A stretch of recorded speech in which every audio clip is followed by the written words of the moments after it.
Socrates, who happens to be my favorite, although I like what Confucius says. Socrates was a neat dude. He spent his entire life trying to figure out what's life all about. He says up there, "Pray thee, O God, that I may be beautiful within." What's he saying? He's looking at himself. I want to be the kind of a person that Confucius describes. Thoughtfulness, consideration for others, be beautiful within. So it's a life worth living. What does that mean? Over here it says, I'm not an Athenian, nor a Greek, but a citizen of the world. That was 2,500 years ago.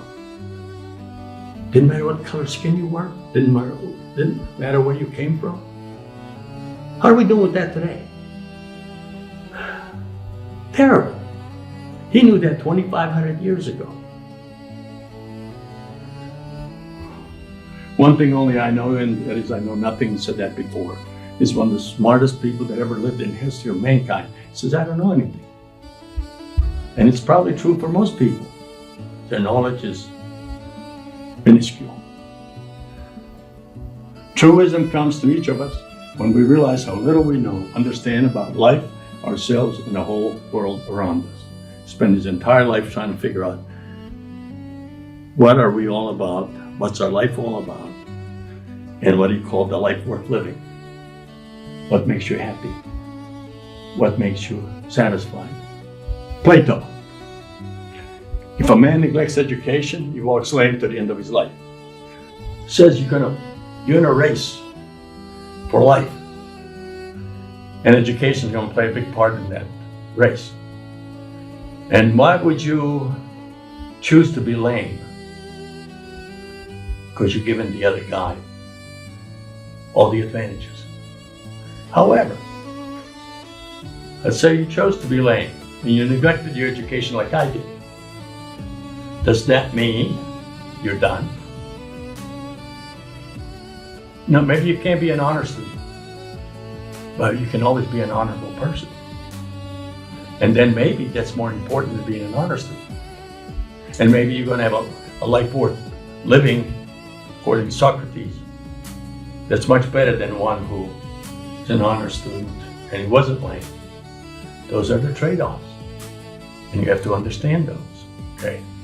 The first and best victory is to conquer self. Now I'm going to put that together with, I count him braver who overcomes his desires than he who conquers his enemies, for the hardest victory is over self. This is Aristotle. I can tell you this from the standpoint of when we do that in the woods, and I use an example of the veterans who are coming in from the war, and they're trained to be tough guys. They're not fazed by anything.